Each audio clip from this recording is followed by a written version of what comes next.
Okay, so now is the time for you folks to ask some questions of our panelists. Do we have any questions?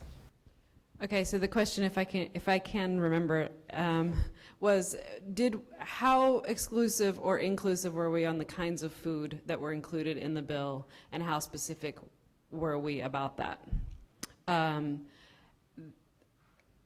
Lifting all boats, that phrase actually came from the conversation about which kinds of foods should be included in this. And what the group decided was that everything is included and it's not specific at all. It says Washington-grown foods.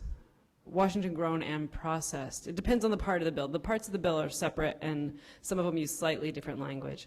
But it doesn't say anything specific. When asked specific questions, yes, beef would count. Yes, dairy would count. Now, the realities of beef and dairy in our state are that they're consolidated in such a way that anyone who's processing their own dairy is probably not big enough to sell to most schools. So there are some realities that would keep it from being in place, but the legislation does not discriminate against any kind of food. Prior to these successes, were there any failures? Did you try to pass bills or legislation that didn't go, and why did they not pass?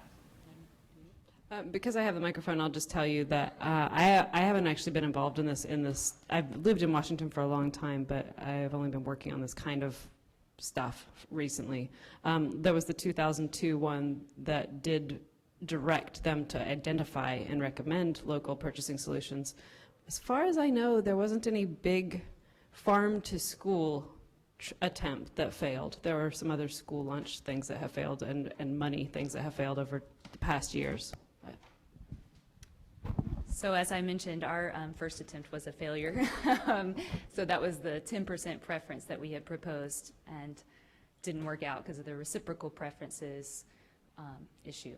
So, Which we learned a lot from. I had just mentioned that we asked for 3 things and got 2, and I think we'll be in a similar boat this session. And asking for $22 million in the state of Oregon. We have so little tax. You've had no sales tax since you've been here. We have very little. I pay $1,200 a year on my property tax. So it's like the state budget is low, and I see people rolling their eyes. It's low, and I guess I struggle with this. I'll just tell the story that when we were down in San Francisco for Slow Food Nation, I was with Lori and Jim, who are here today, at the Slow Food in Schools. And we were, talking about school gardens and this, and I got a call from the Department of Education that said, just so you know, Michelle, the state of Oregon, the forecast just came out for this year, and you're asking for $22 million, but we're 500 million, billion something in the hole just for covering basic expenses for operating. And I got off the phone being like, well, what am I doing asking for this? Like, is this, I don't know, I kind of had a little bit of a crisis. Like, what are we really doing? And I don't know if we gave ourselves this frame or if we got it from legislators, but I think of, even in our coalition, we're like, well, if this money comes out of K through 12 budget, I don't even want to support this, even in our coalition. If this is coming out of the classroom, I don't even want to support this. And it's like, I agree with that, but, and then I saw right after that Van Jones speak where he made the whole point of like, wow, did you know that, and this is not a value judgment, it's just a fact, that prison wardens make $30,000 to $40,000 more a year than school teachers, and we spend more on the prison system in California, it turns out we do in Oregon too, per person than we do in Oregon.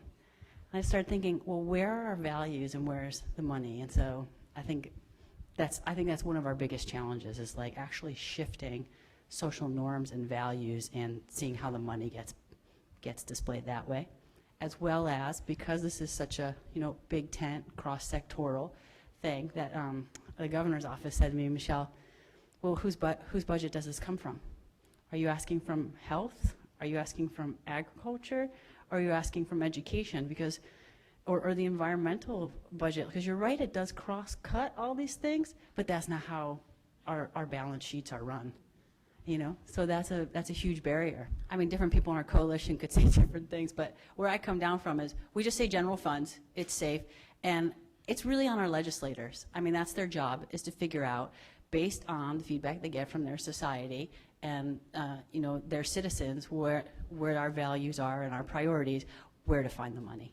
So I kind of throw it back on them, because they ask us all the time. They're like, that's a great bill. Tell us where you'll get your money.